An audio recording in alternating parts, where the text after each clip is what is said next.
Good morning. Grab a B flat harp and do this with me.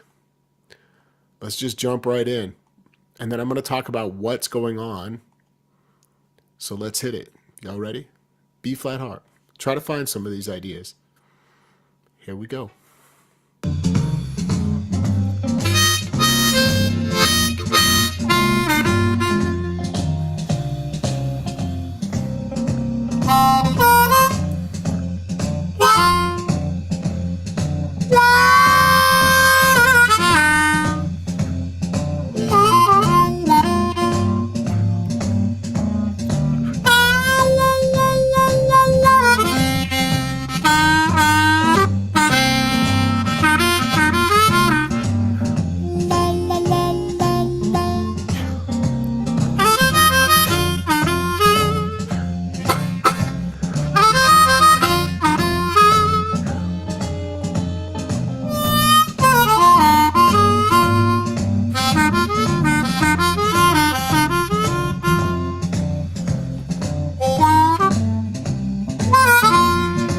Catching on to a pattern that's going on here?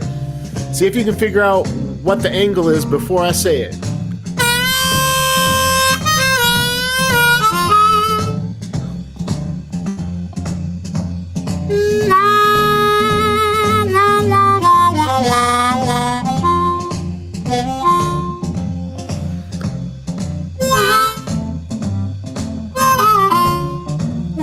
One more time and then we'll talk about it.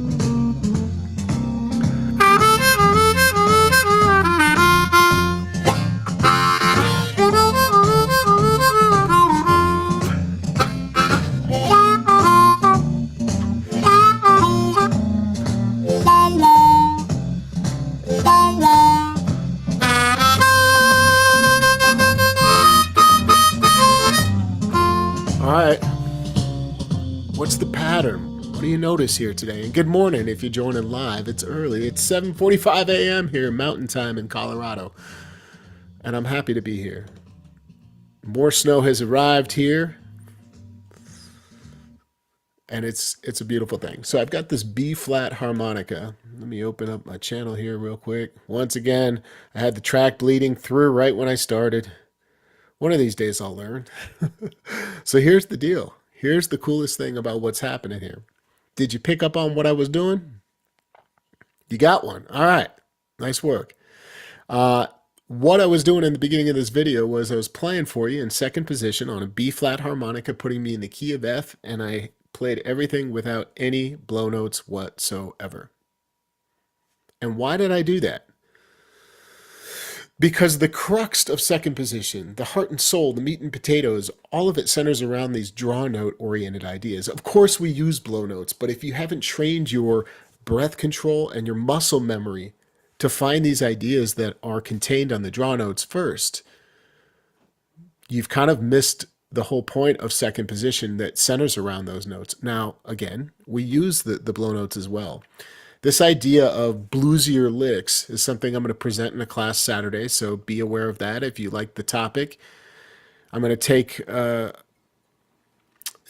the class through a series of blues licks in a two-part section, and the first part is learning the ideas, ear training them, and then revealing some tablature that we can confirm that you're actually getting the ear training right. And in the second part of class, we're going to apply them so that you understand how to integrate the new material you're learning.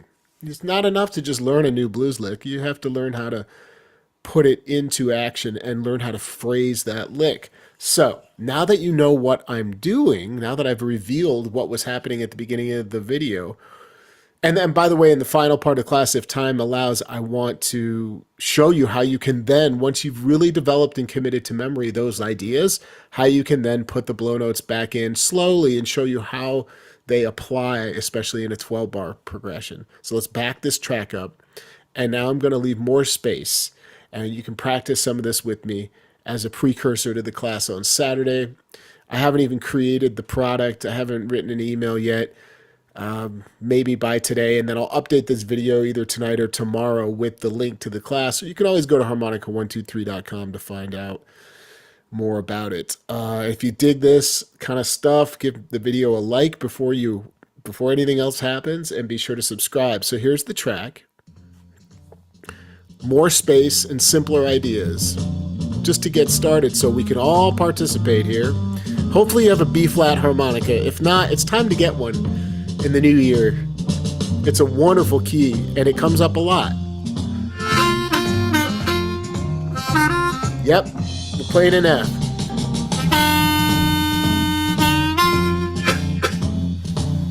Try to play these.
It's really honestly, it's a little bit of an exercise of restraint in the beginning when you're working on this. So let me explain that.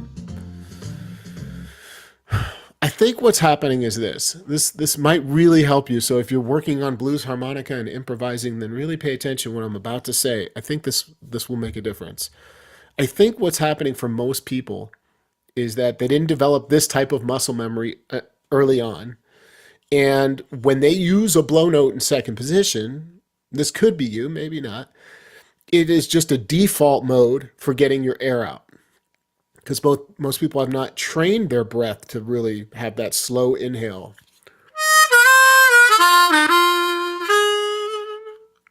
You know, everything I've played today has contained 0 blow notes. So think about that. Then, of course, I just want to be very clear. I want to point it out once again.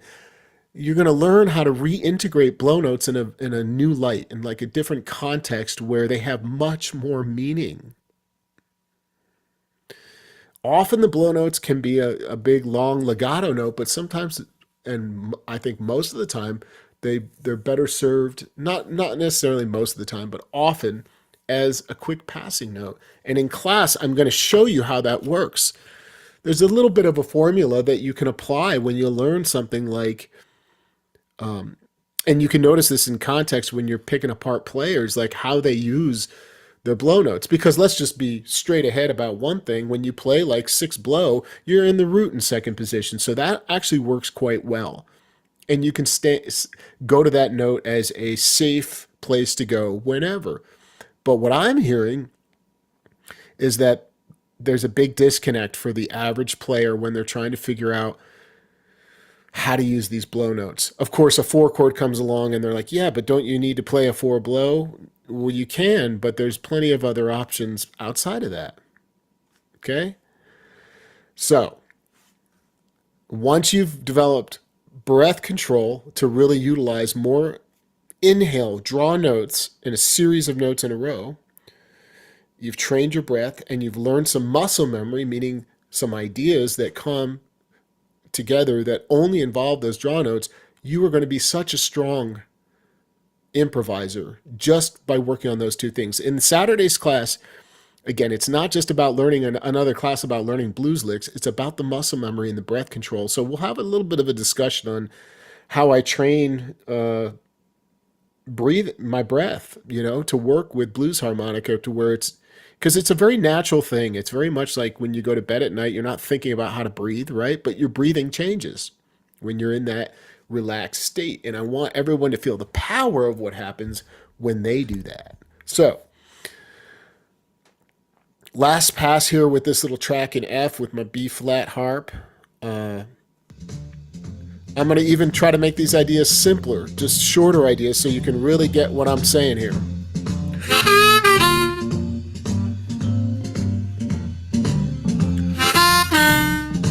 Try to find some of these as a warm-up.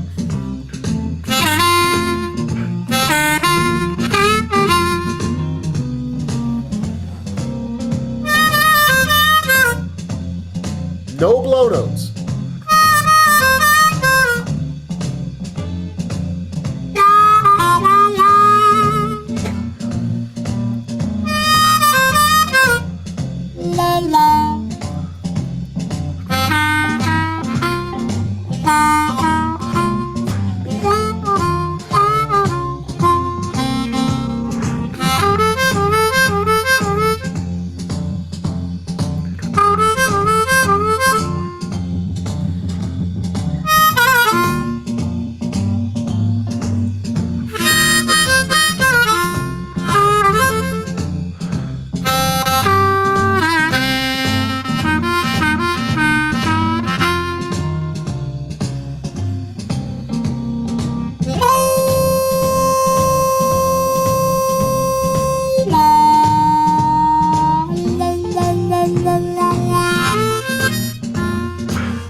Oh, I played my first blow note. Dang it. Because I have muscle memory that is developed around, obviously, some blow notes. And again, this is the powerful part about the restraint when you work it is like, what's possible without the blow notes first?